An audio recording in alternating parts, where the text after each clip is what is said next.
It's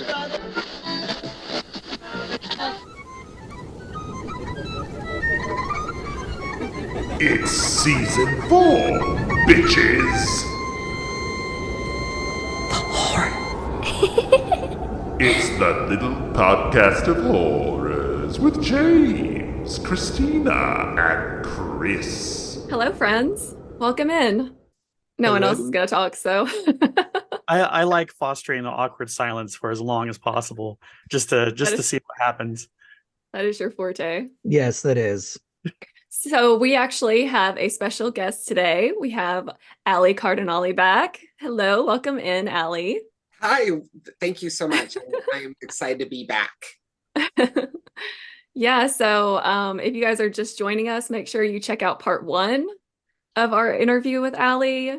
So Aly is a witch doctor, a psychic. He owns Bearbridge Academy for Witchcraft and Psychic Development. He owns Otso Salon, where you can hire a witch or a psychic. So he's got a lot going on. And we're really glad to get to interview you a second time. Oh, the pressure is on, but I think I'm ready. So anytime somebody says that, I just think of the song Under Pressure. Yeah. I'm especially excited about this because it feels like coming full circle. So last season, you were one of the first people we interviewed, and like a series of interviews that followed of just all sorts of people from all sorts of different fields that we talked to. And since we talked to you last, we've talked to a psychedelics mentor, a former mega pastor turned sort of universalist. We've talked to a supernatural researcher about his book on UFOs, and it's just we've gotten so many interesting stories and points of view and stuff. And I feel like we're kind of coming full circle back to Aly after this whole tour of discovery we've done over the past few months. Don't forget, we also interviewed a professor of esoterica. Yes, and of academia as well. Yeah, that was a personal favorite. Yeah, we interviewed he's a religious studies professor who specializes in Western esotericism. So he's got like this big library behind him of just like ancient, rare, like magic books that have been lost to history that he's got like first editions of. I was like, man, I want to peruse that guy's library. With felt. Yeah. Sure. Yes. Beautiful. Yes. Yeah, he even had one book. I don't remember what it was, but didn't he say a psychic came over the house and was like, did not want to be near that book? Come near his something? library. Yeah. Yeah. Oh, it's the whole Yeah. library. Right. He's like, not sorry, I'm not coming near some of those books.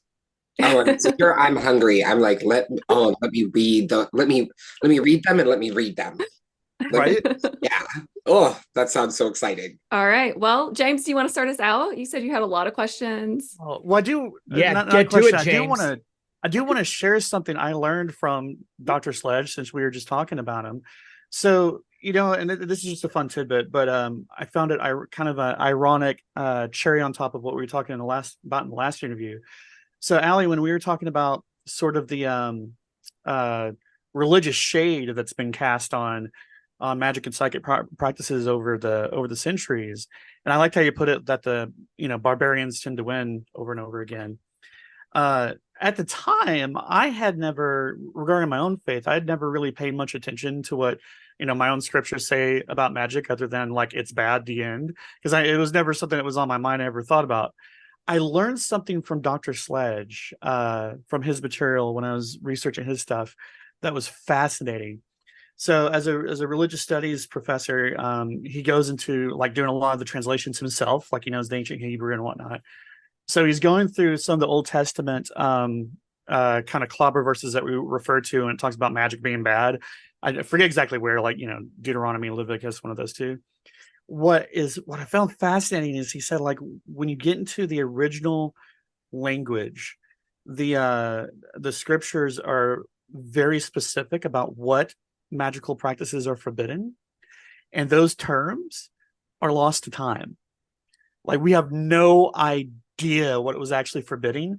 So there's this irony now that here in the modern day, like anytime you have someone hitting you over the head, like, verse such and such says, magic is evil and whatnot, they don't even know what they're forbidding. Like the language is lost to time. We don't even know what we're saying is not okay. We're just parroting what the English translation guessed. So I thought that was just such a cherry on top to what we talked about last time. You're forbidden. I don't know what from. I don't know what, but don't you dare do it. But it's totally okay if you're going to turn your staff into a snake. We know that one, I think, is okay. But other than that, everything else forbidden, but we don't know what. Yeah. No, actually, the fascinating part, because we talked about and if you go into the Talmud in Judaism, there is actually some I don't know, lists or scriptures that talk about allowed magic, and the fascinating one is creating artificial life. It's on the okay list. And there's even a whole story about it where somebody creates an artificial human to prank a friend. If I'm paraphrasing that story well, so it's been a minute, but basically like creates an artificial human to prank a friend, and like when he meets the artificial human, it's like, oh, I see what's going on here. You're not a real human. It's like crazy story. But yes, artificial life completely okay. We make our own friends. Making friends is hard, so make your own. Make your own, right? Yeah. Especially as an adult, It's hard. has been forever, so just make your own friends, and that's why it's okay.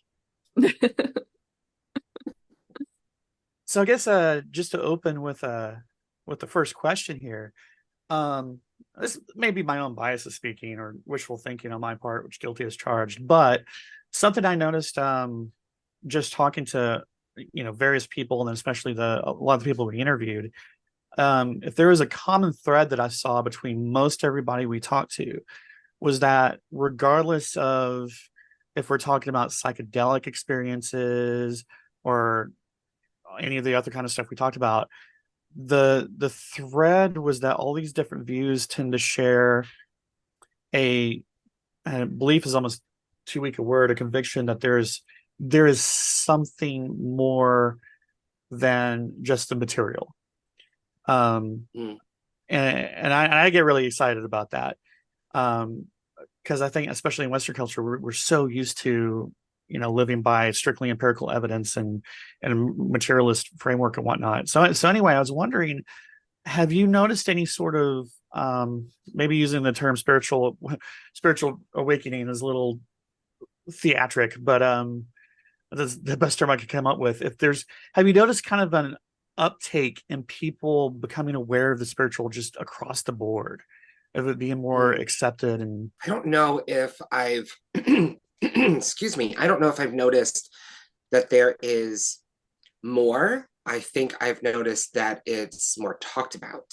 Yeah. I think it's still the same, because we as humans have always had this pervasive interest in spirituality and in something more than the physical since the beginning of time. And I think I mentioned last time that no matter how hard we try to squash it with science, and I would say bad science. Yes.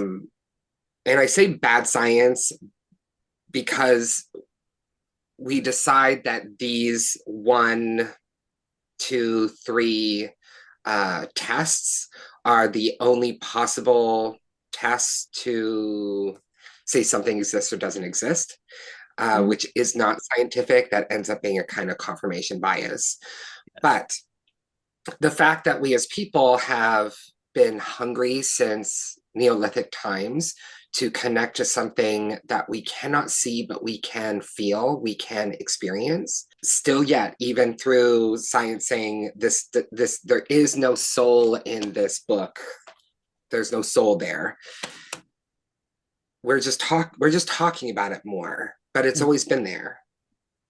And it's been across what's fascinating is it's been across every continent of people, and they haven't had any access to each other. So from the beginning of time, we as people have been interested in the spirit of things, or animistic belief that there is a soul in everything, and that's shamanic practices. And then that feeds into standard dogma, and then into kind of the faiths that we have today. And it all starts right at the beginning during Neolithic times when people were spiritual before they were agrarian. I think we're talking about it more. Yeah, definitely. So it segues into a second question. I like how you brought up bad science. So maybe kind of a dumb question, but kind of I know the answer to this, but I still wanted to hear your take on it. Do you have, especially since you run a school, do you ever have any interaction with people from the scientific or academic communities who show interest in what you do in your school, or do you find that the majority response from that world is still like it's all hogwash? I have never had anyone come to the school, take a class, and say this is all hogwash. Cool. Never. And it's because we don't teach from a cult mentality of follow this teacher. We sit down and we're like, here are books, here's repeatable outcomes, and here is history. So if it's not based in repeatable outcomes, then we talk about historical or cultural relevance, especially when it comes to the witchcraft or faith practices. And the school is separated into 4 departments. So in our psychic and shamanic department, most of it has repeatable outcomes, because as a psychic, in order to say that you are psychic, you have to be able to repeat it.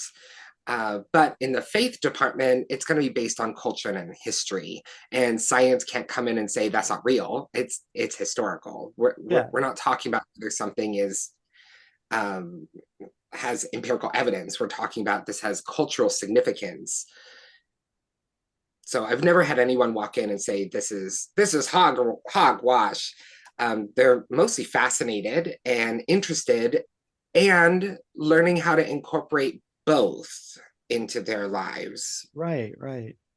Yeah, the reason I ask is because I had learned something interesting that I had no idea of previously. So going back to Dr. Sledge, the University of Amsterdam is kind of the center of this and the one spearheading it. But since about the 90s, the study of Western esotericism has actually been an official academic field, like under the umbrella of religious studies, which is like a first, because like up until this point, like the academia was like having none of it. And so we had this fascinating conversation about like up until now, part of the tragedy is like all these magical texts across antiquity, like the ones that are still surviving, like if you even want to get your hands on them, it's a first edition. Like they haven't been republished, they haven't been studied, they've just been kind of thrown off to the trash bin of history. But now today, there's kind of a crack in the wall, and there's finally an official, study in academia it's a crossroads of philosophy, religion, and science, that they're cracking all this open and revisiting it and actually doing official study now. And I get really excited that that's the thing now. That is fantastic. And I just think more people are talking about it and willing to learn. That's the change in what's happening right now. Is it's not people are becoming more enlightened. It's people are willing to talk about it and be more tolerant of learning instead of learning it behind closed doors and pretending like nobody's learning it. Yeah. And hush hush. Hide all your books so nobody can see. And then one other question I wanted to throw in that I just picked up from our previous interviews was so we talked to Trace Bell, a psychedelics mentor. So he's like an officially licensed out of California psychedelics coach. And some of the things we learned from him was fascinating, just talking about how, especially when done under the guidance of someone with some expertise and in a healthy way, that people through psychedelic experiences are having just cosmic revelations of some sort of intelligence or spirit other that they're becoming aware of. And through that experience, like you can't unsee what you've seen after that experience. But and he's talked about how this has been just life-changing for so many people, that it's opened their eyes to, sort of like a colorblind person seeing color for the first time. uh, opening their eyes that from that point forward, their lives are never the same. And I was wondering that, in your practices with the psychic and the magical, if there's ever any overlap with psychedelics or any other substances or stuff. Great question. In my personal practice, there is no overlap in psychedelics because we're exorcists. And it makes it, when you engage in psychedelics or other substances that can soften your soul so that you can experience, people like me, let's say that there's a fiber of your soul that if we can talk about in something tangible, it softens the fiber enough so that non-psychic people can experience the psychic, but someone like me, it's already pretty loose so that I can experience, and it loosens more, and then a spirit can get in. So there's a big hard no with certain substances for people like me, because I interact with spirits that can jump in when the netting is a little too loose. Yeah, wow. Basically, it would be something along the lines of, like, for somebody like you, doing something like that would just throw the door wide open. Somebody who is Stuff that you don't want. So there are spirits that kind of so for those people who are listening to the first time, I'm a dark medium, which means that entities are the kinds of things that I interact with as a medium. So the monsters are things that go bump in the night, or demons, or creatures, or kami, or like other entities that are not necessarily human. So I'm sitting in my living room, and a spider dog like creature moves across the room and then exits. It's here and it leaves.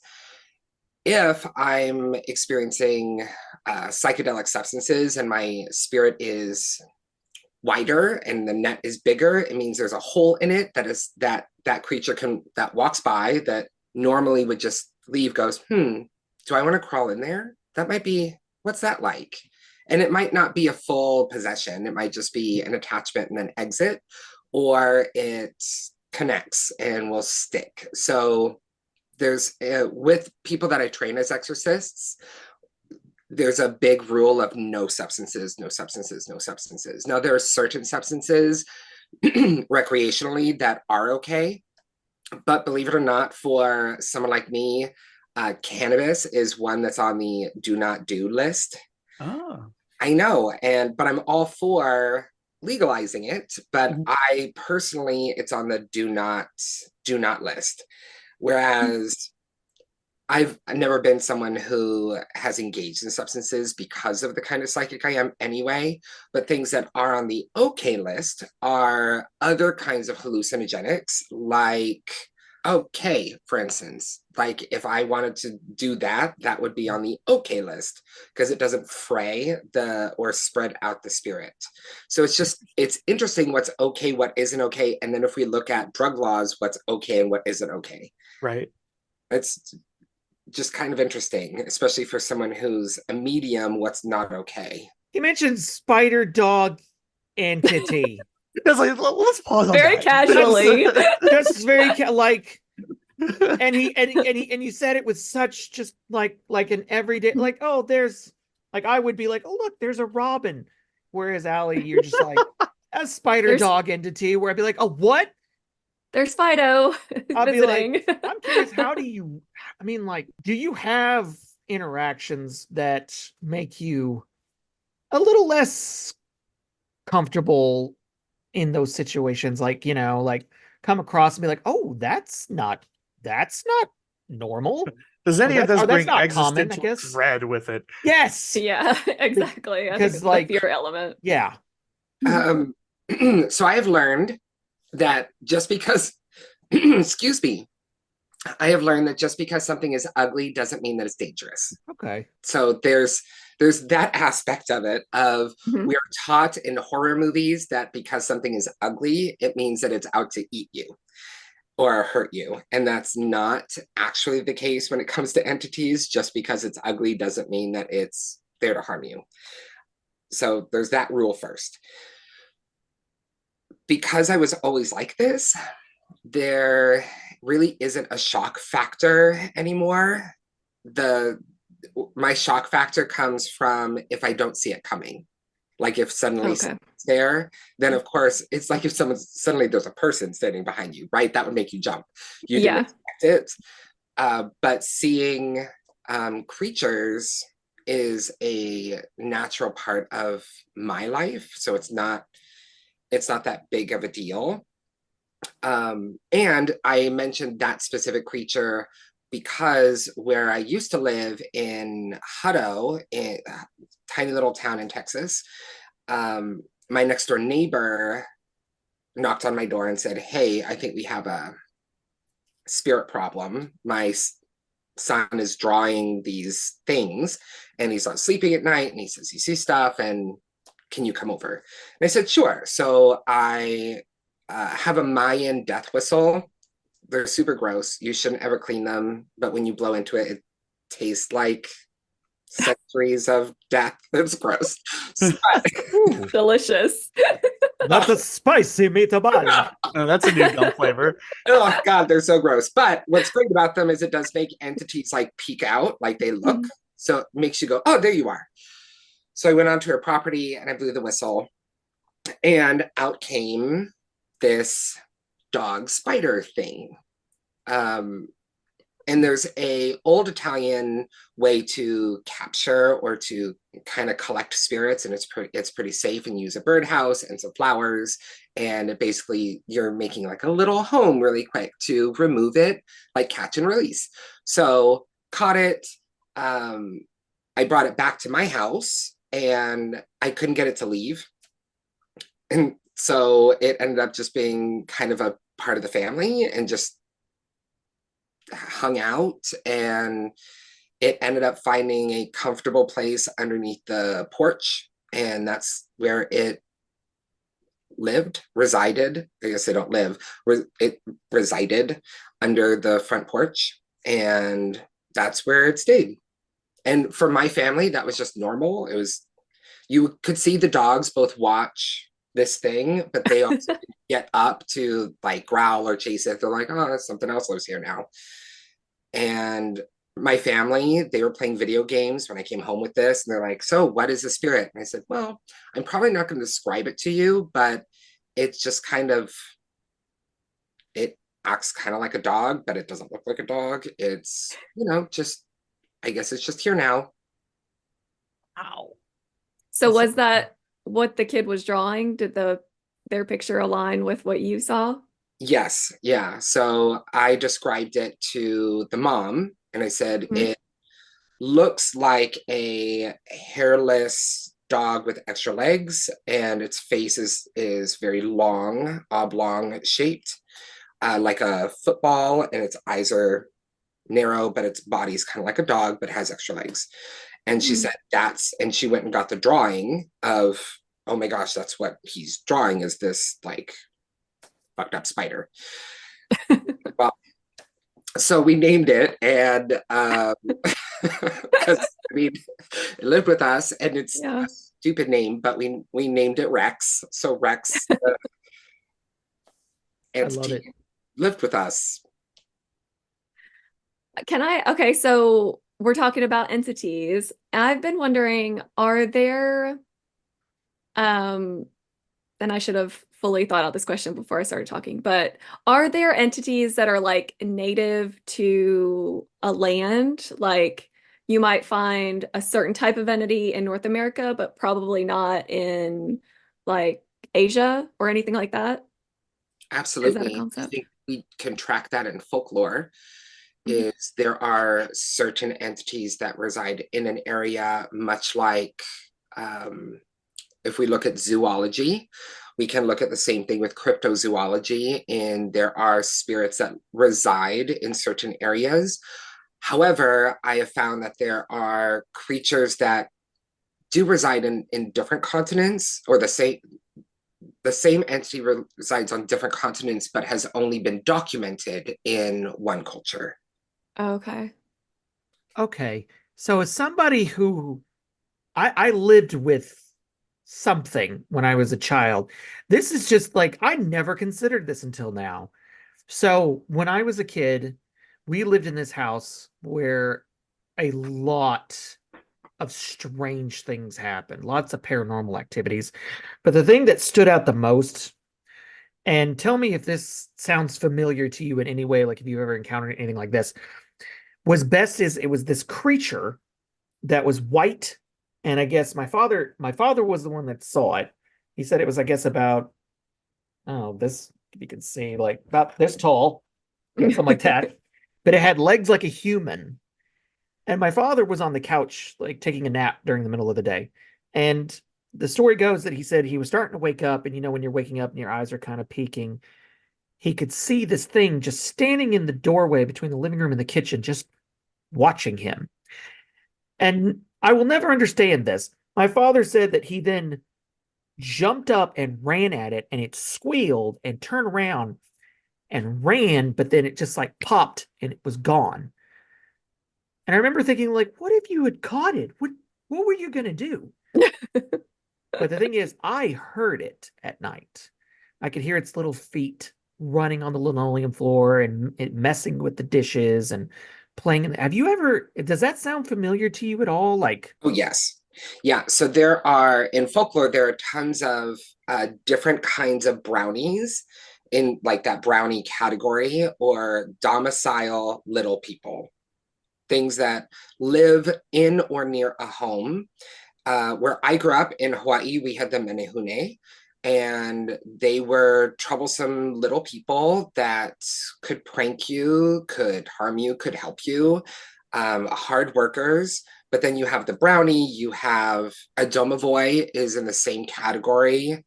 Yeah, there's quite a few of that elf-like creatures, although elves can more be problematic in type.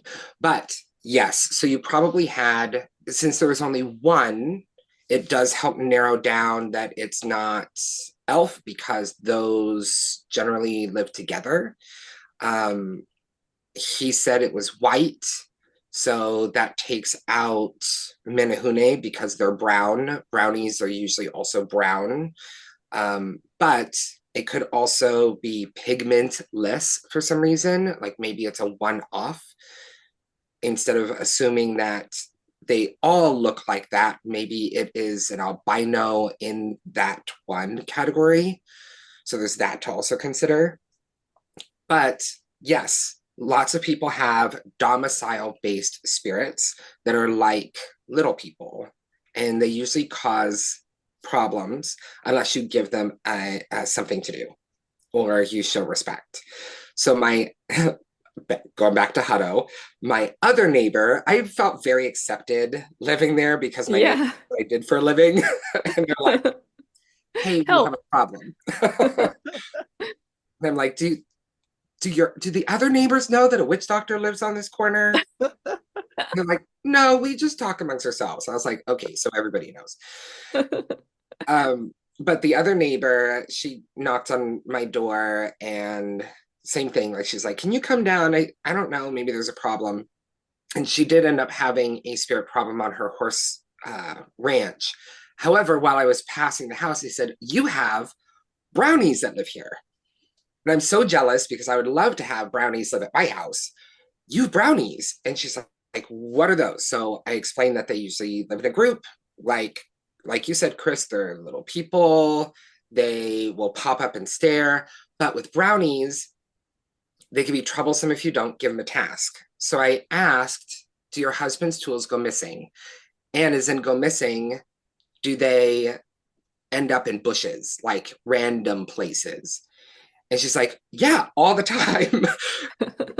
I thought he was just absent-minded. And I was like, well, how absent-minded are you that you left your hammer in a bush? Like, no one's that absent-minded.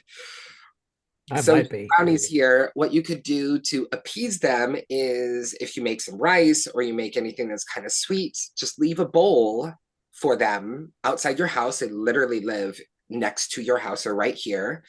And I said, I would love to just talk to them. And she's like, you can come anytime. And I said, talk about the weird neighbor. All right. So it's already weird what I do for a living. Could you imagine if I walk over to your house, I'm talking to your bushes and feeding your bushes?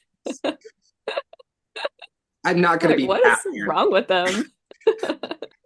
That man is talking to a bush. Did he I just give it wonder- wrath? It's Gave a- it I wonder if that's similar to the story we heard just recently. So we interviewed an author by the name of Tim Swartz, who he's written tons of stuff about UFOs and cryptids and all sorts of supernatural things. He's like an Emmy awarded producer dude. But a story he told you, this reminds me of a story that he was telling us in the interview we did with him.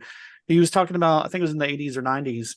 There was this elderly couple and moved into a house that was supposedly super haunted. And at the time, he was working with a local TV station and went out with the TV crew to see if they could catch anything. And so he was talking about that. He was a kind of seasoned professional at the time, so like he had battery backups upon battery backups upon battery backups to ensure there's like no possibility of equipment failure. The equipment failed as soon as they started to try to roll film. Like all the batteries, all the backups, everything was dead. But what followed after that is he said he basically saw what looked like little rocks, little gravel, just kind of materialize in the air and then fall to the ground. And he was really curious, so he picked up some of the rocks, took a black marker and like drew an X on some of them, and then threw them outside, like out into the field. And he said when it happened again, not all, but some of the rocks that fell had the X's on them. I find that fascinating. But is that similar to what we're talking about here with the little kind of prankster thingy? Yes, in fact, there are, I think some of the best known stories are in Hawaii with the Menehune. Yeah. If you cannot drive over Pali Lookout, which is on Oahu, after midnight with pork in your car, or they will stop your car until you throw the pork out. I've heard of this. Wow. Yeah, that's actually how it was. It's an Hawaiian goddess. She takes like the form of a wolf, I Pele. think. Yes. Yeah, she will show the form of a white dog, an old woman, or a young maiden, always in white. And it's because Kamapua'a is her ex-husband, and you're showing favor with that. So if you throw that out, then she's like, okay, you're on my side. But you're going from one side of the island to the other side of the island, and you should not be traveling with pork after midnight in your car, or she will stop it till you get rid of it. Or the Menehune will stop it on her behalf. So when it comes to folklore, of course, there's different versions of why things happen, but the same is you don't travel with pork in your car, or the electricity in your car will stop. Wow. Dang. And it's not well lit, and you're on a cliff, like just don't do it. Just like, oh, I want to do it. Why? Don't. Why? What are you thinking? So while Just we're on the topic throw the of, sandwich out. Right? Sorry. No bacon, You're no delicious, nothing. but you're gone. Sorry, so while James. we're on the topic of entities, we did in our first season, we did an episode on the topic of shadow people. And I had come up with the topic because my mother had a story of an encounter with one that creeped me out like my entire life. So I thought, I was like, you know what, if we do a story about it and just laugh about it, so that'll be some good therapy for me. And it turns out ever since we've done that episode, we keep getting feedback of people saying, like, oh, I have a shadow person. Oh yeah. Oh, great. And then we had a shadow person in my room. Like it's Yeah. like as soon as we did the story, it's suddenly like, okay, Oh. everybody, now it's happening. It happened to me once, so my wife. Right. So the spectrum that we've had of stories from people since that episode, like one of them has been a little bit more benign. He's described his as kind of almost looking like a Viking dude, like a shadow Viking dude with a shadow dog with him that comes and visits every so often, but just kind of hangs out, doesn't really do anything. But on the other side of the spectrum, we've had a friend report to us one that's been a lot more menacing, that he hasn't been able to get the experiences to stop, and they've just been, associated with horrible nightmares and stuff like that. So anyway, since we've known multiple people now who've had the experience, especially those with like really nasty experiences, do you have any sort of advice or any experience with those that you could share? Yes, I do. So we're talking about two different things. So shadow people themselves are probably humans who are astral projecting and their spirit is walking around. That is probably the situation. Really? Yes. That's cool. So if you see them, it's just someone who is out of their body. They're not quite dead. They're not quite alive. I mean, they are alive. Their spirit is just detached from their body for that moment. And you just happen to see them. Some people don't know that they astral project. It's usually right before they go to sleep when their brain is in theta, or right before they're going to wake up. Again, the brain waves are in theta and they separate and they're spirit walking. And you see a shadow person, it's just somebody wandering around. Most humans that shadow walk or spirit walk, they don't even know that they can do it or that they are doing it. So it's benign and they're just standing there staring, thinking that they're dreaming. Wow. So that is that. And even if they're Viking, again, it's someone who in that dream form believes like that's how they present themselves with cool. their power animal is with them. That dog is probably their power animal, and that's what that is. Now, the other category, they're not the same thing, is bogarts or the boogeyman. And they are the most common parasitic entity across every form of culture. If you Google boogeyman or you Google bogart and you look in Wikipedia, you will see that it is the longest list of names from every culture, including that. And the night hag. It was like my sleep paralysis demon. Her name is Helga. Yeah.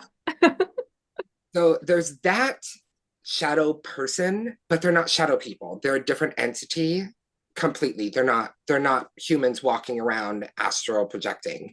They're a completely different entity. And they consume, if we go back to what we talked about at the beginning of the episode, where everything has spirit, they consume the fear element in spirit.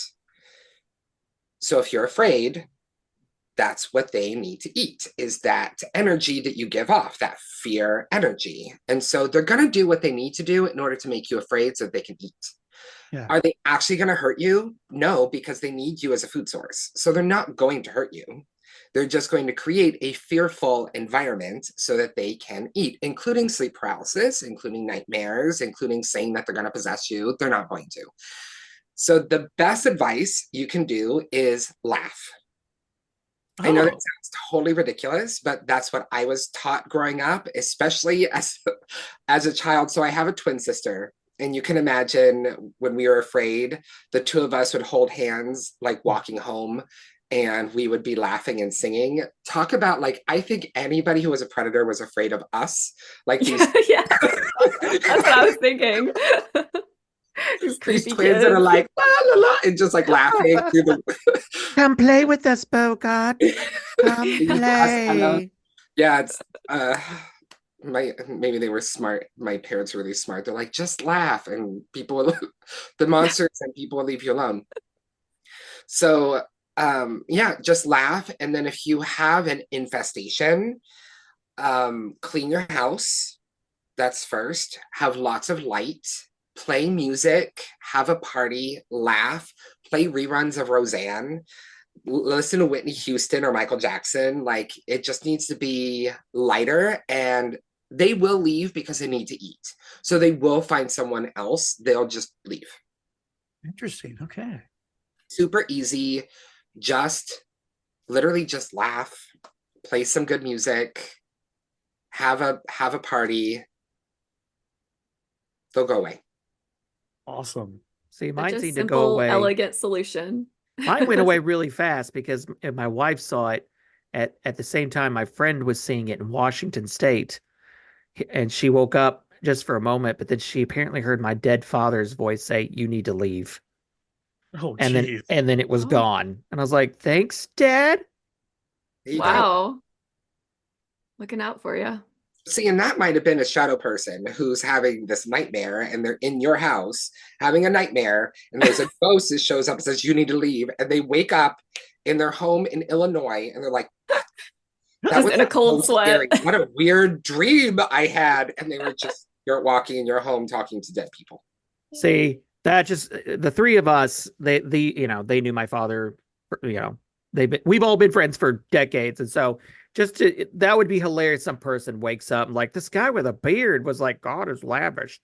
He had this it's a private joke about my father. And he used to do this little prayer and something about God is lavished, the unfailing abundance. But we always joke about him just saying God is lavished. I even told him before he died, I said, I'll know it's you if you just say God is lavished. So I just love the idea of some guys like he looked like a singer. He told me to leave. Weird dream. Anyway, is there coffee? Right? Like that is someone's that experience was someone else's nightmare. That poor person in Illinois woke up being like, oh man, that was so weird. So how common do you think it is for people to accidentally spirit walk like that? Is it super common? I think it's common. I think we all have the ability, because again, it is something that has been a part of us since the beginning of time. It was squashed and it was stopped because of fear and because of control from people who couldn't do it, right? Like we have almost like the Sneetches on beaches. Like we're going to say, oh, you have, so I'm going to stop and create fear around this. And it's the same thing with people who are psychic or people who are witches and have the connection to the soul of ingredients and can make other things happen with the craft or the cookery of soul in order to make spells. Let's demonize these things, spirit walking included, so that those of us who are more numb aren't vulnerable. Yeah, don't feel threatened. Right. Instead of what I hope in my lifetime and my mission is to say, why not use us and hire us? Why not come to us for help and have a better life instead of being afraid of us? Yeah. So this reminds me, the like spirit walking and all that accidentally while you're sleeping. I've had several like intertwined dreams with other people. So like the same night we'll have a dream where we're in each other's dream and we're doing the same things, like we're interacting. Is that the same sort of phenomenon, or is it just like a psychic link thing? I don't know I've never known what to think of that. I was dating someone who is a dream walker, and he would show up in people's dreams. And although I cannot do that, I understand from the plane of existence thing, where the mental plane is where all of our thoughts and all information goes. We could call it the Akashic plane. That's where the dream state is, because they're thoughts. And could people run amok and play in that area instead of in the spirit plane? Absolutely. I don't see why not. That's where geniuses access their information psychically, is they just understand things that wasn't taught to them. Why couldn't we also, in rest, be able to journey to that place and run amok together? Okay, I like that idea. I guess we're playing together in the field of Akashic records or whatever. Yes, you're just out there playing. And people always think that the Akashic records it's so scholarly, like, oh, this is where you can get information, but it's also where creativity and imagination and other thought forms exist, like dreams. So why wouldn't that, in that mental plane, be a place where you could meet up with other people and frolic in dreams and Interesting creativity? So that reminds me of so I did a couple episodes on Nikola Tesla, which is how we ended up interviewing the author of a book on the topic. But so take this with a grain of salt, of course. But the claim is that the root claim behind this is that there are some journals of Tesla that had been lost, were found by a guy for a time, and he was able to read them and kind of take notes on them, and then they were lost again, to cut a very long story short.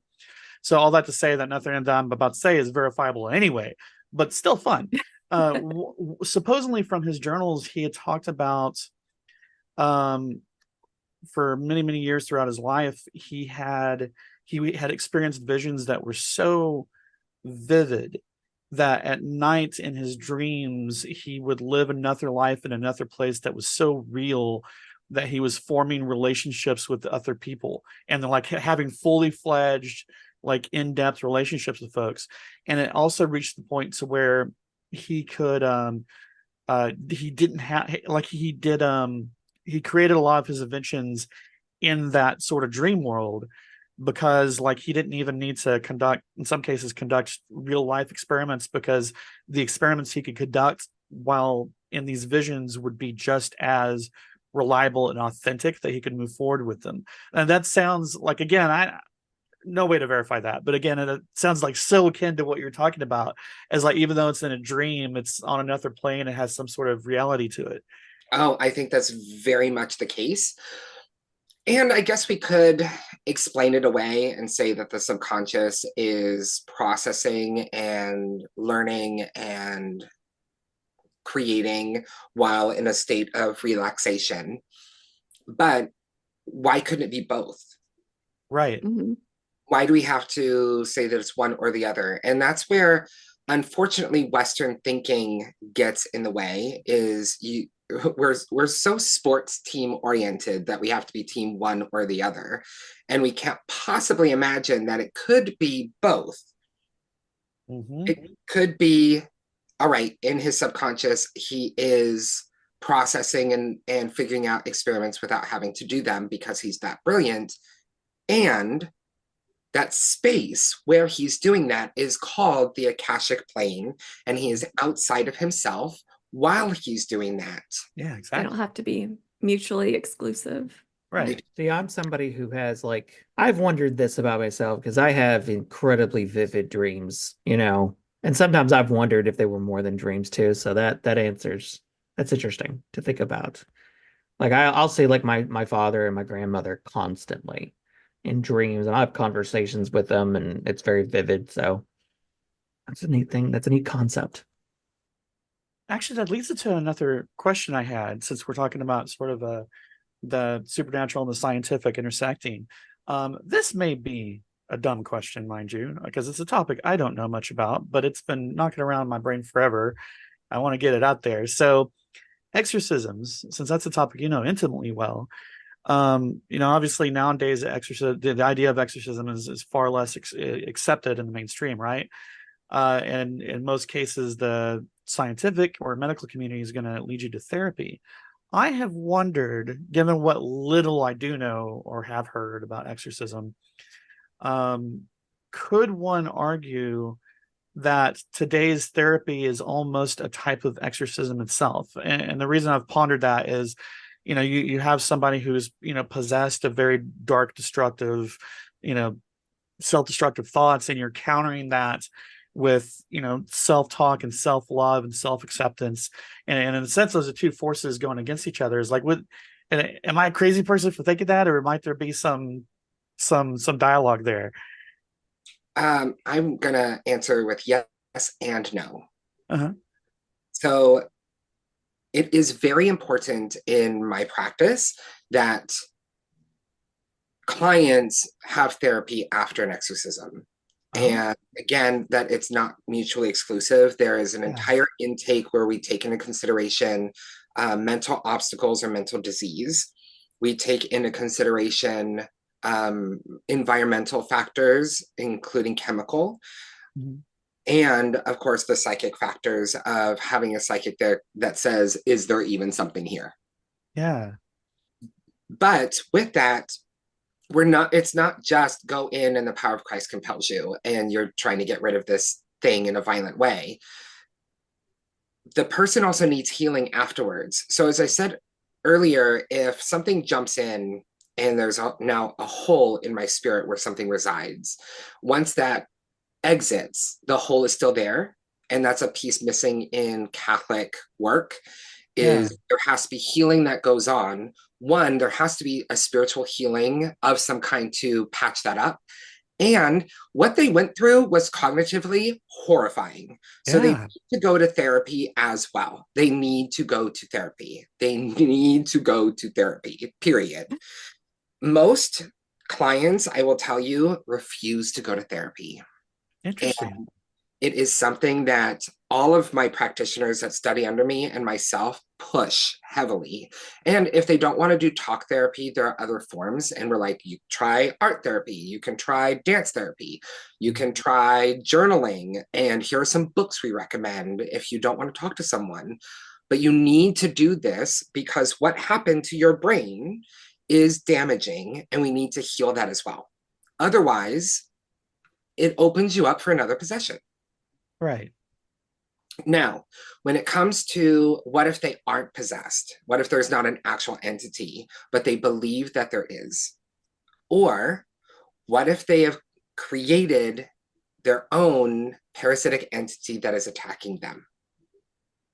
Which has also been a case of mine, where they've created an artificial elemental and it is possessing them. Literally, their own spirit and their own brain is so unhealthy that they have created out of their spirit another spirit to harm them. They need, one, medication from a licensed professional, and they need therapy. Yeah. An exorcist can get rid of it, but they're just going to create another. Right, right. They have to go to therapy. And in therapy, they are going to heal a lot of that work. Now, I'm going to say this to listeners as well. When it comes to therapists, not everybody graduates at the top of their class. Right.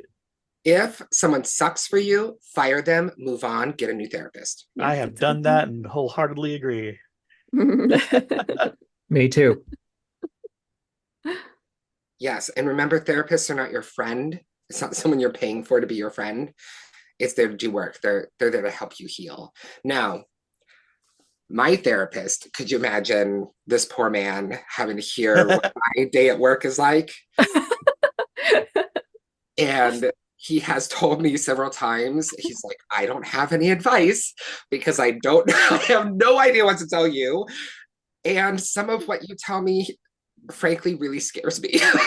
Yeah, There are like no spider dog academic living books. under the porch.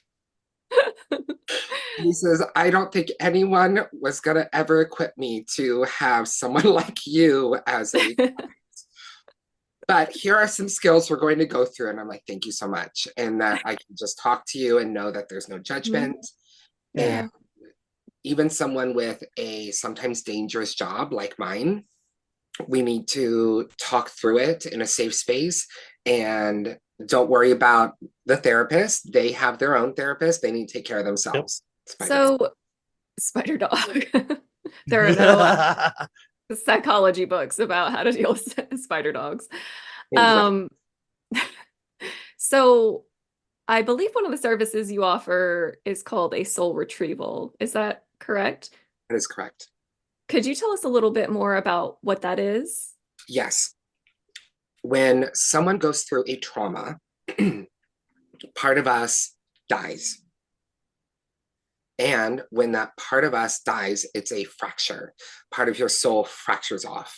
And like when we die, it goes to that spirit space, that other world. A soul retrieval is done by a shamanic practitioner who is trained and who does not use substances in order to do the work. And I'm saying that so that viewers don't get swindled. It is someone who is trained as a shamanic practitioner and healer to journey out of their body to the spirit world to retrieve those items, those parts of their soul, to bring back and integrate them back into their client. How do you know if you need a soul retrieval? I was going to ask that. Aly's asking his own questions. We'll just let him go. He's got this. I'll go get myself a glass of water. If people are feeling like, I mean, the answer is part of your soul missing because of something terrible that's happened to you. And terrible is subjective to each person. Things like, do you have difficulty with your direction in life? Do you have diagnosable lethargy? I mean, if you don't go to bed, maybe go to bed. Right? If you're like, I'm tired all the time, but I only get 3, like, go to bed then. Yeah. Maybe exercise a little bit. Do you have some fears that, again, aren't rooted in applicability? Like there's a reason why there's fears. But it's mostly, do you have a loss of direction in life, or feel cloudiness, or like some of you is missing? And I think if you sit there and go, am I whole? If you're not, you need a soul retrieval. And here, soul retrievals are relatively simple for the practitioner. You don't need multiple unless you've been through a lot of trauma and the practitioner can't carry all the pieces back. Then you may need a second one. A soul retrieval, the process is you relax, you lay down, you listen to the same drumming that the practitioner listens to. They journey out of their body, they collect the pieces, they bring them back, and they put them back inside you. The integration process takes about a month, but you start to feel more and more clear 6 months to 2 years. It just keeps getting better. The first 6 days are generally the worst, with since you are fully whole, your emotions are then reactive. And so lows feel really low and highs feel really high, but it's only 6 days. And so as a healer, I will say, you've been through trauma, you can get through 6 days. Mm-hmm. You can do this, mark your calendar and go, just warn your family that you're like, oh, I feel so awful and I'm angry, and it's just going to be a rough 6 days, 6 to 8 days, and then it's done. And then life looks clearer. Life is just easier because you're whole. Your direction is, this is what my soul is meant to do, whom I'm supposed to be around. I'm on the right path. Okay. So someone comes to you, they say, I don't know where I'm going. I feel like I'm in a fog all the time. Like, I think I need this soul retrieval. How easy or difficult is it for you as the practitioner who does these things to like diagnose that is what they need? Pretty easy. I will just scan their spirit to see, is there a chip? Are there pieces missing? Does it not feel vibrant? Does it not feel whole? There was one client though where I thought that was the case, and I sat down to do the soul retrieval and there was nothing to get. And I came back and I said, hi, I know you've been through some hard times, but nothing fractured you. There's nothing to get. So we can do some spiritual counseling and talk about those bad things that happened to you, but I can't provide a service that there's nothing to do. And she said, that actually makes a lot of sense for me. And thank you for saying that. Yeah, I have been through a lot, but I feel like nothing's ever fractured me, that I'm okay, I'm good. Okay. And she was referred to me from her daughter. And her daughter's like, Mom, you've been through so much, you need to get this. And I was like, there's nothing for me to do. Okay. You're whole. How dangerous is the process for you as the person like leaving and going and trying to carry these things back? It is not dangerous except for the last step. Okay. Go walk us through that. Put the pieces back in the person. So if the practitioner does not do that last step, and that's where the training comes in, put the pieces back, then they end up having pieces of someone else's soul inside them, and you need an exorcism. Oops. Oh. You made an oopsie. So it's very surgical in a sense. Mhm. Yeah, it's and that last step is not difficult, but it's a step where people who are dabbling, or they read some of the brilliant books by Sandra Ingerman on soul retrievals, but they don't get training and they don't do that last step, could really get hurt. And it's the practitioner that gets hurt. The client is still without their whole soul. Right. And now the practitioner is holding it hostage against their own will. And you need someone, again, like me, to go, okay, we need to take that out and put that here, which is a lot harder than just doing a soul retrieval the first time. So you also do some past life work, correct? You do. Okay, so I feel like you already know my question. Uh, so if you don't get a soul retrieval done and you pass and then you are reincarnated, are you reincarnated with that missing piece? Do you find each other, or are you reincarnated as like an incomplete soul? In Does that many make sense? cases, it fixes itself, right? So those Okay. pieces are dead and they're just hanging out. And when you die, they integrate. Okay. Oh, that's where I left it. Here we go. Yeah. Come on. You cross the veil and it's like, hey, pieces, let's together, I guess. I missed you. When it comes to past life healing, it's a different part of the soul. Okay. And it's the most dangerous form of healing that there is. Because if I were to do a past life healing on James, how separated I have to be from myself. So I have to travel down James's history of his incarnations, stop at the right point of the incarnation that is injured. I then have to journey to the spirit world from there and get those pieces. You're so separated from yourself as a practitioner that James is my anchor. If he gets up and moves while I'm working, I will go into a coma. I will lose my way back to my physical body, which is why I don't teach it. And as a practitioner, it's a very expensive healing that I do, of which I need to be in person, and I have to trust that they aren't going to get up because they have to kill me. That's a titanic amount of trust. That's Right. Yeah. See, I'm really fascinated by the idea of past lives. We've all been talking about that amongst our group for a while now. So Regression is a much, simpler, easier. see, I want to do that.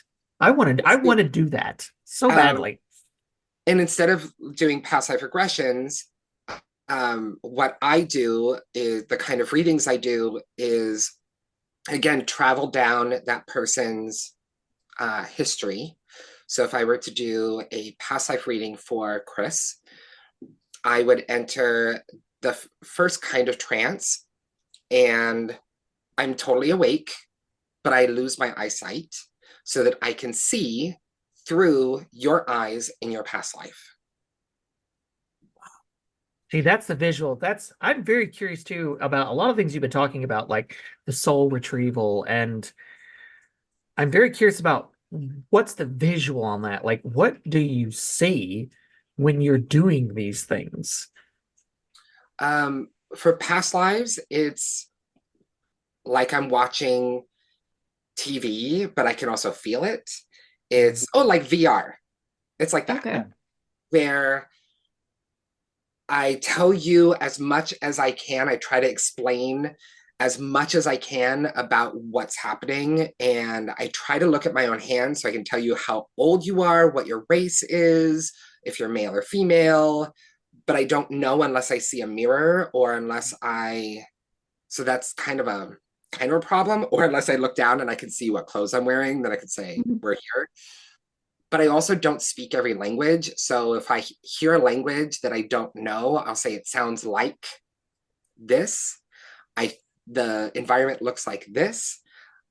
It looks like it could be somewhere in the Middle East, or it could be somewhere, but I haven't been every place. So I'm guessing based on what little Aly knows, and I don't know everywhere from everything. So I just try and explain as much as possible. When it comes to soul retrieval, the spirit world is kind of like Alice in Wonderland. So how you experience someone's fractured pieces is going to be sometimes literal and sometimes metaphorical. And if I were to do one for James, when I come back, I write notes, and then after I send back the pieces, I write notes because I'm going to forget, and then say, do you want to hear what I experienced? But it doesn't necessarily mean they're literal. Mhm. But James knows what they mean. He's like, oh my God, that was the time that this happened. You see a lot of Transformers. Yeah.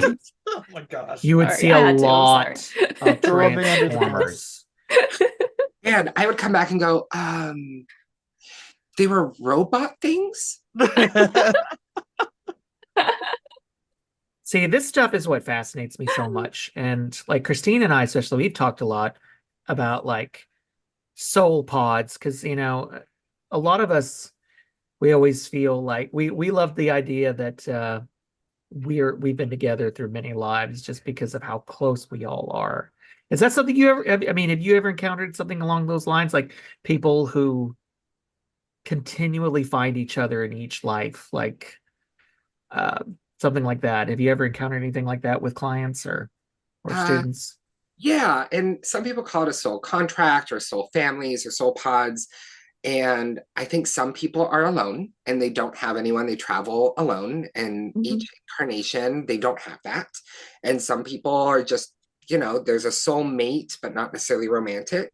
I do think that is very real. And I have that in my own life, where one of my closest friends, we had the same dream the same night about a past life, and we were married in a past life, and we had the same dream about my death. And Man. we were in a hospital and I was dying, and she was male and I was female, and we were married. And it was the same dream the same night, word for word, the exact same vision of this was what this was in this one life. And I used to smoke back then. So we were outside smoking, and I was like, I had the weirdest dream last night. She's like, me too. And I told her about my dream, and she just went white as sheet. She was like, I had the exact same dream, but I'm your husband. And I said, I was your wife. Wow. Giving me chills. Yeah. See, I would just be so fascinated to explore that like more. So thank you. Yeah. That's really that's neat. So I've got a question about how magical and psychic practices have evolved over the ages. So I imagine that in the early days of humanity, it was probably kind of a wild, wild west of learning the ropes, right? But like where we are in modernity today, and a lot of what you're telling me is that I'm getting a sense of there is a means, for example, of knowing who's an authentic practitioner versus a grifter, and there's a means of acknowledging authority and experience, and you've got a school, so there's at least some sort of sense of there being an institution to fall back on. Like so with that in mind, like how so was just charting like a broad evolution of magic since the beginning to how much has changed and evolved to where we kind of have some sort of grip and some sort of means of identifying what's legit and what isn't. Okay. In most cases, if someone promises you something that is not created naturally in this world, it is someone who's a grifter. Oh. So if there is no reality, that Christina could fall in love, then a love spell is not going to work. Yeah. But there is reality, so that could work. But is there a reality that Christina can turn into a peacock? No. Now, there are spells where you can destroy someone's brain and make them think they're a peacock. Dang. There are those, and because that is based in reality, where people lose their mind and they believe that they're a peacock. So there are spells for that. That helps. Also, when there's no nod to history, so many things have survived in spite of persecution and imminent death, that when someone says, and I am calling out every TikTok hoax, I just need likes and followers, that they say you can substitute this with a white candle, they're not a real practitioner. Okay. Because there's a reason why so many things were passed down. There was one person who, I think I was talking to Christina about this. There was one person, she says she's a witch, and she took a bunch of cinnamon and poured it all over her arms. And she said, if you just rub this, you can bring money back into your life. And I said, that insult. And I said, that's not true. Because the main purpose of cinnamon in witchcraft is communication. And depending on what kind of salt you're using, you could be bringing communication of spirits, or you could be cleansing communication from yourself, depending on what kind of salt. So just telling people that, now there's a whole bunch of people rubbing cinnamon on their bodies. Ugh. Ouch. And it's causing the wrong thing. Why? They didn't literally pick up a book. Just pick up a book. Pick up a book. And people are following it because of it's simple, and I saw it on TikTok. Mm-hmm. It makes me sad. However, I read somewhere that in order for something to be real, you can verify that it's real because there has to be something real to fake. Mm-hmm. Yes. That's a good way to put it. It's like Dr. Sledge said something similar, because he was talking about he does a lot of study, particularly in Inquisition material, and he was talking about, he's a bit of agnostic on the topic himself, but he was fascinated that the way he put it is like, people don't make up rules against things that people aren't doing. So, like, if in order for people to be persecuted and these things to be outlawed in the first case, like, there's a reason that they even came up with the thought of outlawing it. Like, something's going on.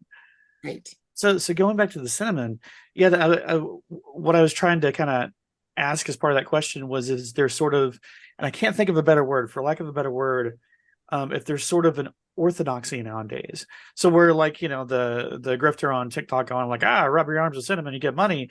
You have some sort of knowledge that you're tapping into, established knowledge over time, like, oh no, that's not what cinnamon's for.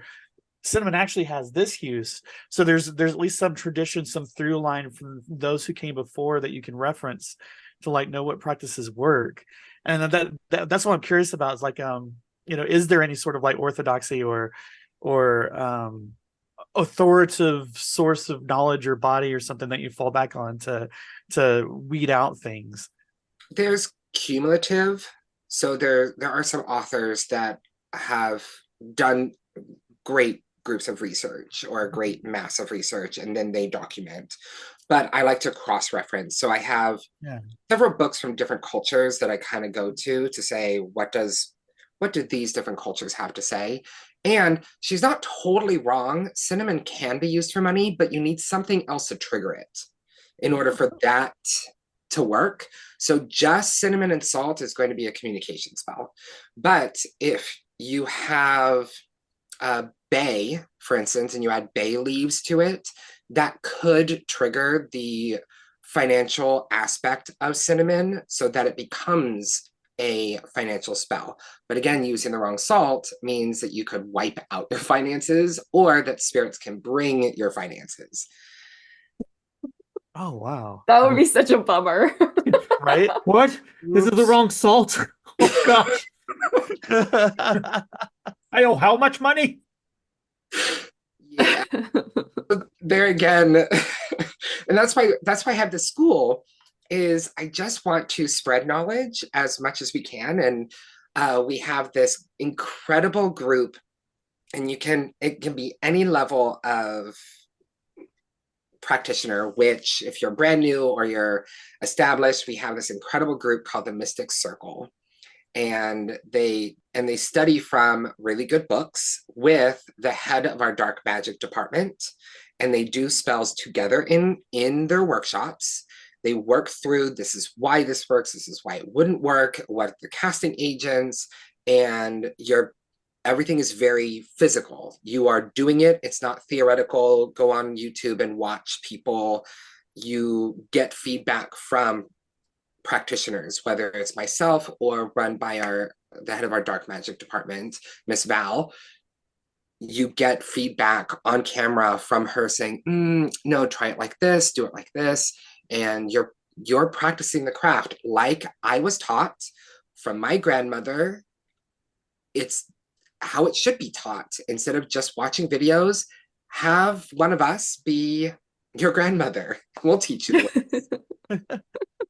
Oh, to have That's a witchy grandmother, that would have been nice. Right. It's actually a good segue into one of our Patreon questions that we've got up. One of our listeners wanted to ask, and this kind of falls under me too, since I'm in the same boat. So let's say you've got zero previous knowledge of anything magic. It's like you've seen a couple of Harry Potter movies, and that's about it. So if you're interested in, like, your school, for example, and you're coming in completely cold turkey, what would be a good starting point for the completely uninitiated? I would start with, we have green magic and folk magic. Those are pretty good places to start. I tell everybody to start with root work. Mm-hmm. It is the discipline of hoodoo spellcraft, because you learn so much. You learn about liquids, so you learn about washes and sprays and potions.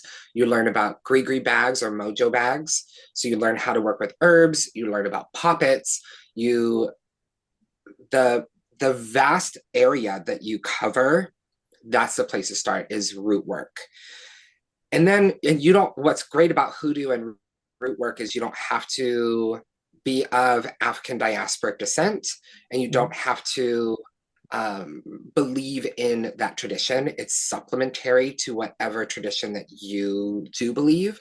So we have had Christian students, Jewish students, Wiccan students, just across the board come to root work just to learn a huge area of witchcraft.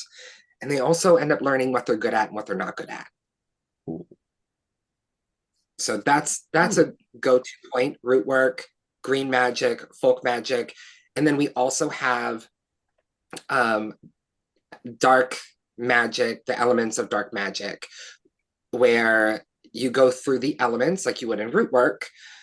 You work on water-based, fire-based, earth-based, growth-based, spirit-based work, each week a different theme, but all based in baneful witchcraft.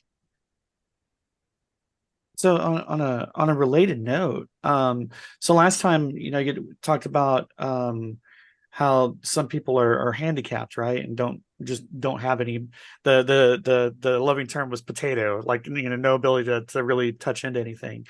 So what happens? How do you handle a new student who comes in? And I'm imagining that, with no previous experience, I've intellectually come open to the possibility of magic in this other world, and then I come to learn it and find out I'm completely incapable.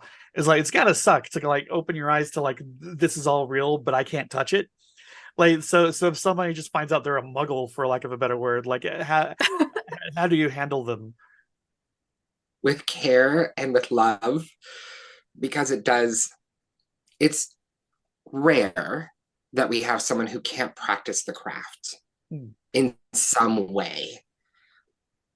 But if someone comes in and we can't find any way that they can produce outcomes with the craft, we also try to find out why. So we don't believe in victim blaming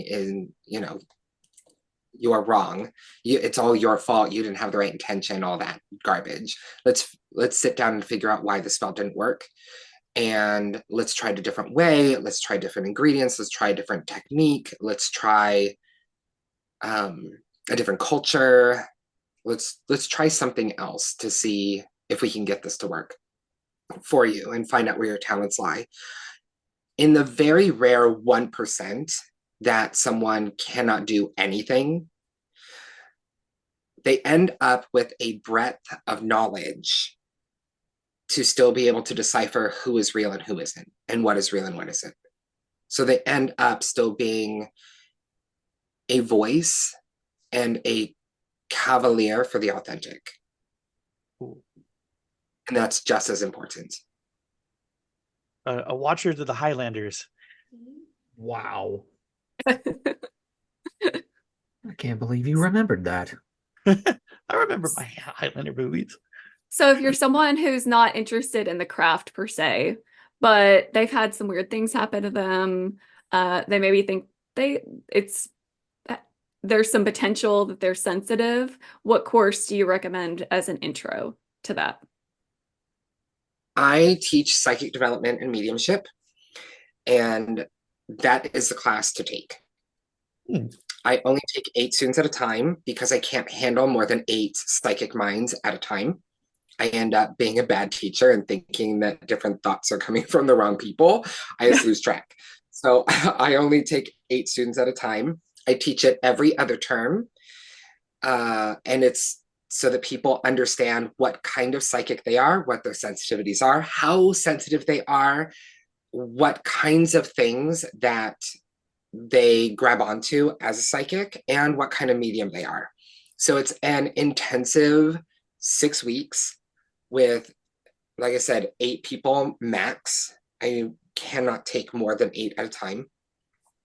Whereas other courses, we can take more because the interaction is different. Mm-hmm. But for me to be an effective teacher, I have to be really sure of whom I'm connecting to. And so I have learned over the years that I can't handle more than 8. I can handle 9 if it's someone who's taking the course again, because I already know them well. That makes sense, yeah. It's called Psychic Development and Mediumship. And you discover who you are as a psychic. I've had students take that class thinking that it is a mentalism class where they learn how to be a grifter. They want to be the next John Edwards, and then they find out, oh, this is I'm in the wrong space. Yeah, it's not for you. This is not for you. And there's 7 psychics in the room staring at you going, we know why you're here. Because we're psychic. I'd be afraid to be that vulnerable, that I'd like that exposed where people can. That'd be hard for me. That'd be interesting at the same time. You get used to it. You get used to it. The first 3 weeks, there's definitely this the walls are up and everybody's a little afraid. But as people start to just call things out, you become comfortable with, all right, it's okay. They're going to know anyway, or not. And the teacher's going to know, or not. And you just get used to it. And even as a teacher, I have to be open about my life because they could just grab something intimate about my life. And I need to be able to confirm it in order to show them that they really are psychic. If I deny because I'm ashamed or try to hide something because I'm ashamed, then I'm doing them a disservice as their teacher. And that has been uncomfortable in the past. So are those classes in person, or does proximity not necessarily matter? Proximity does not matter when it comes to psychic work. Cool. So we have students all over the world that jump in. One term was probably the widest in time zones. We had someone in Portugal and someone in Hawaii, and then we had every time zone in between in the US. So we had people where it was morning, and we had people that was the middle of the night, and we're all there working together over Zoom. And I think it was during winter too. So it was like really warm in one area and freezing in another. Yeah. Yeah, it was Oh a man. wild class. I bet. But we offer tons of classes in the psychic department as well, but that's the place to start. Unless people want shamanic work, then they take spirit walking. So if they want to go down the shaman road, like to do things like soul retrievals or psychic surgery or past life work, they go down the shamanic road.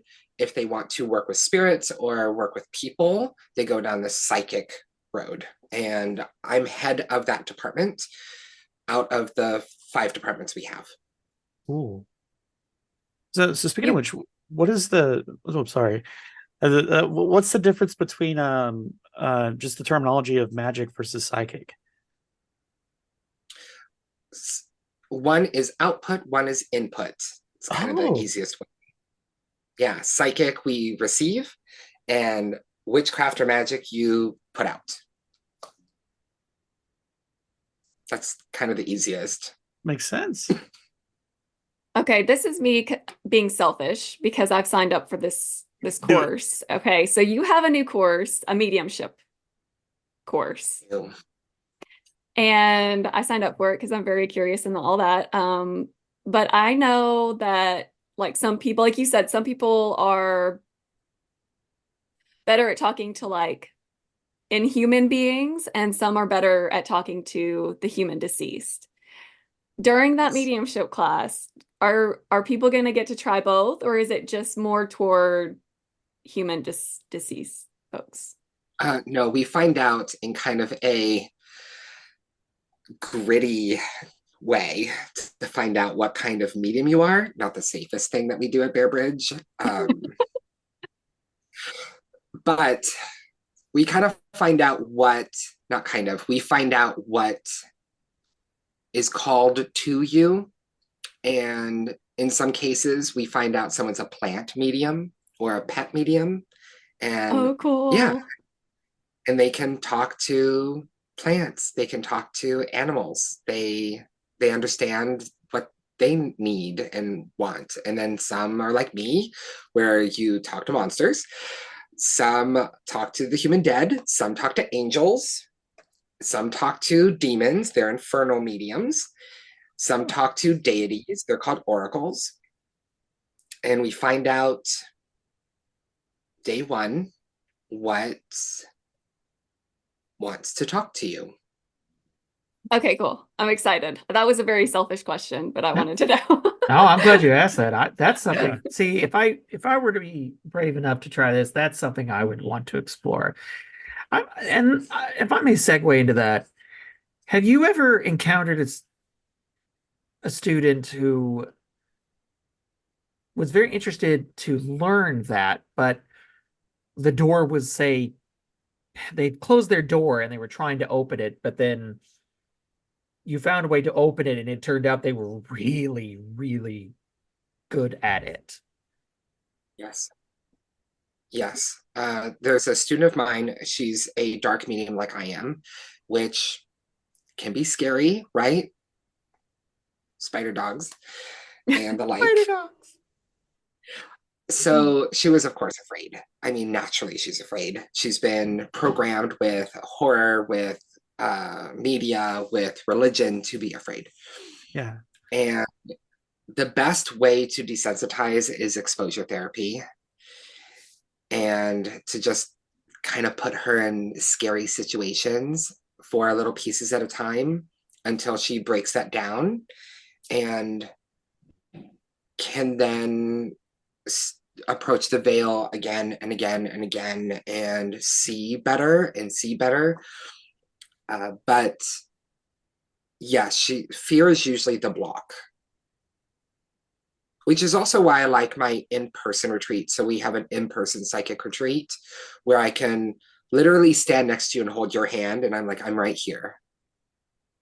And if things go wrong, I'll take care of it. But we're all going to be okay. Let's go ahead and go move forward and go talk to this spirit. I'm right here. The retreats are really fun. So you have several right now that are open for participation. They have like different topics, I Themes. guess. Themes. There we go. Themes. I was like, there's a word, a very simple word, but I can't think of it. So we have our shamanic retreat in Maine, Mhm. and we only have 2 spaces left because I only take 10 students. So it can be, again, intimate, and I'm a teacher, so I want to be able to sit and talk and dive into every student. And if there's so many people, I can't do that. So the shamanic retreat is in Maine in June. Our psychic retreat is in Long Beach, California in August. Our witchcraft retreat is in October in Columbus, Ohio. And then we have a catch-all end of year celebration. So if you're like, I don't know, I want a little bit of everything, we're doing that in New Orleans right before New Year's. So right between Christmas and New Year's, ditch your family, come be witchy, come talk to spirits, and then go back to your family. Oh my gosh, our next podcast on location. Let's go to the retreat. I'm in. Man, New Orleans has got to be a hot spot of sorts, right? Oh my I gosh. have never been. I'm so excited. I've never And been it's a either. good time of year. It's right after the winter solstice. Let's see what is there. And I don't think it's going to be terribly crowded either. So it's a good time for us to come together, especially as academics, learn, experience, play with spirits. See, And New so, Orleans. Yes. That would be a neat place to go for me because I love history, I love ghosts, and I also like vampires. So New Orleans. Let's do it. Oh, speaking of hotspots, I wanted to ask. So for our last season finale, just a few weekends ago, we went to the Crescent Hotel, which is supposed to be one of the most, haunted hotels in America. And we spent the night there. And one of the things that I've been thinking about since, there's a number of pretty well-known, notorious, ghosts that the staffer have come very accustomed to interacting with. But as is typical of any haunted place, a lot of the stories are of a shelf moving or a door opening and stuff like that. And of course the methods that we tried to use to interact with anything were, like the Estes method, or using recording equipment and whatnot. So I've wondered, like, obviously you can't get a ghost to just go, "Oh, hey everybody, I'm a ghost. My name's Ted. How do you doing?" So what I've often heard is that there is it requires an immense amount of energy or difficulty to do any sort of interaction or communication from one plane to the other. Is that true? Like, what's the mechanics of that? yes. And there are people who are better they're just more gifted, and it doesn't take them as much energy as others. So for me to reach out and talk to the human dead takes an awful lot of energy, and I'm exhausted. But I have students and people in my practice. So I don't do mediumship readings because I couldn't do anything else. If I just did one medium reading, I'd be wiped for the rest of the day. Right. So I have mediums that work for me who it's really easy for them. It's where their talents are. And think about, let's take an example that's mundane, like building a door. So there are some people who in building or installing a door, like from tree to wall, it costs them energy, but they're on it and they got it and they do it and it's done. If I had to do that, it would be done wrong, and it would cost me a lot of energy and a lot of tears. Yeah. My back would hurt. I'd have something in my hand. I'm gonna hurt myself. Yeah. So there are certain people where the energy output it also feeds them, right? It's who they are, and it's exciting and it's healthy for them. Whereas for someone who isn't, it would cost them a lot more energy because it's not part of their natural makeup. And same thing with, let's say, basketball. Someone who's really good at it, of course, it costs them energy, but it also feeds them, and there's kind of a loop, and they're good at it. If I'm playing basketball, I am a short person who my vision's not great. So it's going to cost me a lot of energy, even if I'm having fun. Yeah. Now, in reverse, would, if somebody were, say, a black hole of crippling anxiety, would that just... Oh, we're not going to let that go, are we? Nope, we're never going to let that go. Would that just repel anything pretty much from happening? So we had a funny experience at the Crescent. So that's... Oh gosh, yeah. So that's one of the things I picked up on. So me and Chris both did the Estes method where we were listening, right? And I went first. And one of the things that I picked up, I picked up the name of the person that's supposedly in that room. I did pick up like 2 times. You and I both did. Yeah. And then right after that, I got crippling anxiety. And I was like, okay, that was like really specific. And then all 4 of us, or like me and her and her sister, just turned towards James, and he's just like, he has his head down, like, go take a break. Did I just get called out by a ghost? Come on. But okay, we have kept Aly a little long. Do we have any wrap-up questions that we need to ask? Oh, geez, I could go another hour. Need to do a let's part come 3. back for part 3. Yeah, let's do it. Yeah. Let's do that. Well, Aly, why don't you give a shout out to our listeners and let them know what's going on in your world? Mm-hmm. All right. So I am the headmaster of Bearbridge Academy of Witchcraft and Psychic Development, and it's bearbridgeacademy.com. Bear is in rar, not bear is in naked. Spell it right and you'll find us. The other's a completely different kind of school. Yeah. Totally different school. And then my private practice is called the Otso Salon, OTSO Salon, where you can hire me or practitioners whom I have vetted and are talented and also have repeatable outcomes, incredible practitioners who I believe in certain areas they are better than I am, so I hired them. You can hire me or my practitioners at Otso Salon for psychic, healing, or witchcraft services, or spirit problems, or learn about them yourself and do it yourself at Bearbridge Academy. And then I believe we have a coupon code. We do. Yes. Littlepodcast. Yep. And I forgot the amount, but I think it's on. We tack this on at the end, like automatically. We have it pre-recorded. So I don't want to say the wrong amount. All righty. Well, Aly, thank you once again for joining us. And thank you for having me. I always have such a great time with you guys. And I wish that I was part of you guys have been friends for a long time. I want to be part of this tribe. It's been life-saving. And it's James and I have a little quote that I shared with him a while back, and of all places, I was in a graveyard and was on a tombstone, and it said, "I knew when I met you an adventure was about to begin."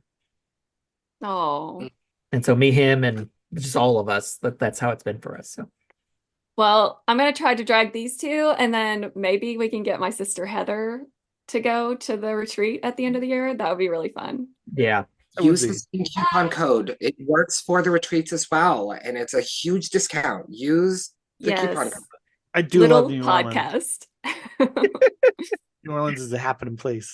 It is. Thank you for listening to Little Podcast of Horrors. If you like this episode, please like, subscribe, and share. Got a true tale of the unexplained? Send us an email at littlepodcasthorrors@gmail.com or visit our website at littlepodcastofhorrors.com. If you'd like to support the podcast, join our Patreon. For $2 a month, you get access to our private Discord server where we chat, game, and you'll get access to episode extras. Don't want to commit to a monthly subscription? Make a one-time donation through Spotify or buy us a coffee. All donations keep the lights on for the show and help us fund future on-location visits to haunted places. Links are in the episode description. Want to learn witchy stuff? Take a course with Bearbridge Academy. You can also hire a witch or psychic at the Otso Salon. Be sure to use code LittlePodcast for 20% off Bearbridge courses and Otso services. Thanks for listening, my loves. Bye.